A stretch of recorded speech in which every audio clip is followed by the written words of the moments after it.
નમસ્કાર દર્શક મિત્રો, કનેક્ટ ગુજરાતના સીજી એક્સપ્રેસ ન્યૂઝમાં હું આકાંક્ષા આપ સૌનું સ્વાગત કરું છું। નજર કરીએ દેશ દુનિયા અને રાજ્યની તમામ ખબરો ઉપર। વડોદરા શહેર ભાજપના બે આગેવાનો જમીનના સોદામાં ભેગડે ભેરવાતા કિસ્સો સમા પોલીસ સ્ટેશને પહોંચ્યો છે। પોલીસે ભાજપના કોર્પોરેટરની ફરિયાદને આધારે જમીનના સોદામાં છેતરપિંડી કરનાર શિક્ષણ સમિતિના પૂર્વ ચેરમેન તેમજ તેના બે સાગરીત સામે ગુનો દાખલ કર્યો છે। જીપીએસસીની તમામ ભરતીની પરીક્ષામાં પ્રોવિઝનલ આન્સર કી જાહેર કર્યા બાદ આન્સર કીમાં જણાતા વાંધા સૂચનો માટે અરજી કરવા ઉમેદવારોને પ્રશ્ન દીઠ ₹100 ફી ચૂકવવાનો આયોગ દ્વારા નિર્ણય કરાયો છે। ત્યારે આ મામલે ઉમેદવારોએ રોષ વ્યક્ત કર્યો હતો।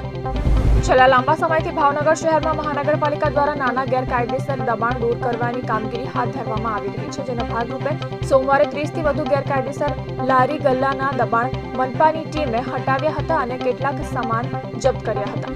કેરળમાં એક પ્રેમિકાએ તેના પ્રેમીની હત્યા કરી હતી। આ મામલે તિરુવનંતપુરમ કોર્ટે ચુકાદો આપ્યો છે અને પ્રેમિકાને ફાંસીની સજા આપી છે। વર્ષ 2022માં ગ્રીષ્માએ તેના 23 વર્ષીય બોયફ્રેન્ડ શેરોન રાજની હત્યા કરી હતી।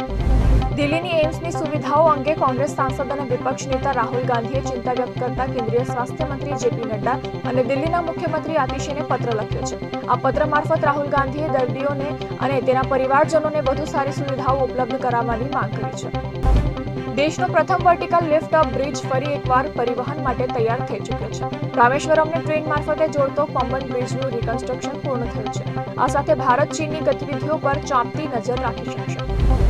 ગાઝામાં તોપના નાળચા શાંત થવાથી પેલેસ્ટાઇનીઓમાં આનંદ છે, તો ઇઝરાયેલમાં 3 મહિલા કેદીઓની મુક્તિ છતાં પણ આ ડીલને લઈને ઘણી શંકાઓ છે।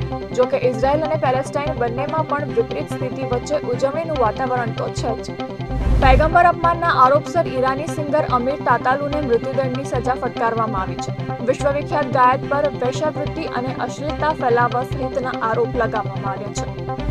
કંગના રનૌતની ઇમરજન્સી ફિલ્મ 25 કરોડમાં બની છે અને તેણે પહેલા વીકેન્ડમાં માંડ 10 કરોડની કમાણી કરી છે। આથી આ ફિલ્મ તેના બજેટ જેટલા પણ પૈસા રળી શકશે કે કેમ તે અંગે શંકાઓ સેવાઈ છે। મલાઇકા અરોરા અને અર્જુન કપૂર એક સાથે જ સૈફ અલી ખાનની ખબર પૂછવા હોસ્પિટલમાં પહોંચ્યા હતા।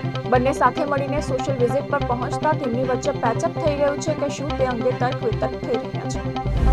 તો તક અને ગુજરાતના આજના સીજી એક્સપ્રેસ ન્યૂઝ નવા સમાચારો અને વધુ અપડેટ માટે તમે જોડાયેલા રહો કનેક્ટ ગુજરાત સાથે। ત્યાં સુધી મને રજા આપશો। નમસ્કાર।